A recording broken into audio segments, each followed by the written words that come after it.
Now, we're going to show you what are generally called infrastructure stocks. Vulcan Materials, Fluor Corporation, that kind of thing. These are infrastructure stocks. All of them have been up since the election 3 weeks ago because President Trump clearly wants to spend big on fixing bridges, tunnels, roads, airports, etc., etc., etc. There's more infrastructure stocks. All of them up since the election. Our next guest says we can afford all of these improvements and that they will give the economy a whopping great boost. Here's the headline of his article that he just wrote. Trump's infrastructure program, it could deliver a powerful punch and be affordable too.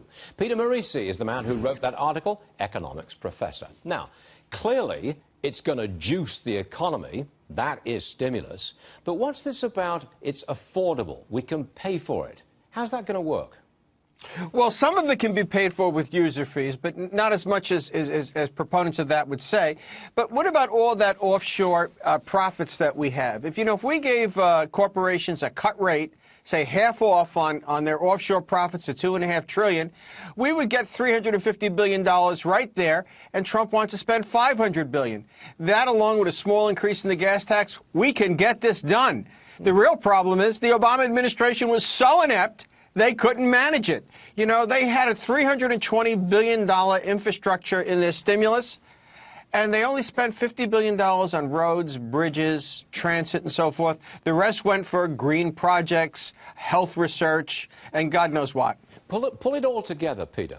We're going to spend big on infrastructure, spend big on the military. We're going to cut taxes. We're going to put a whole bunch of money in through that tax cut. Have you ever seen a stimulus program like as big as this one before?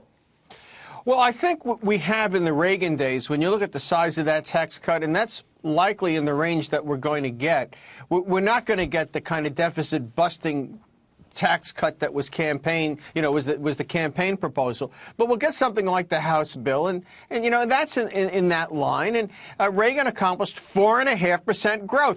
The Democrats can't quit. David Ledenhart today in the New York Times said, the economy does better with Democrats and high taxes than Republicans with low taxes.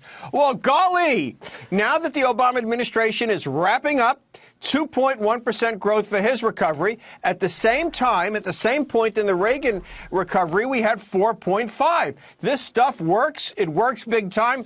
But you got to get the money out. You got to get the money spent. You got to go around the bureaucracy. And you really can't reform the bureaucrats, but you have to go around them. I need your comment on this. We had Steve Moore on the program yesterday, Trump economic advisor.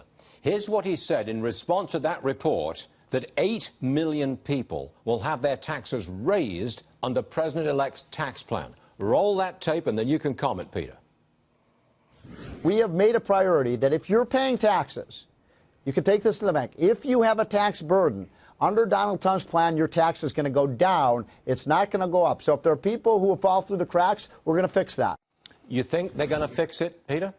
Yes, I do, except for maybe folks that are really abusing the system, say the carried interest problem. Donald Trump talked about doing away with that. I mean, if you are, making $20 million a year and most of it's in stock options, you're going to get a tax increase. But ordinary working Americans, middle-class people, the folks that Hillary Clinton wouldn't even deign to go out and meet in Wisconsin, will be getting tax cuts. All right, Peter Morici, keep that bow tie nicely done there, son, because you're going to need peace of mind when you go back to your university today, and that's a fact. All right, Peter, thank you very much indeed, sir.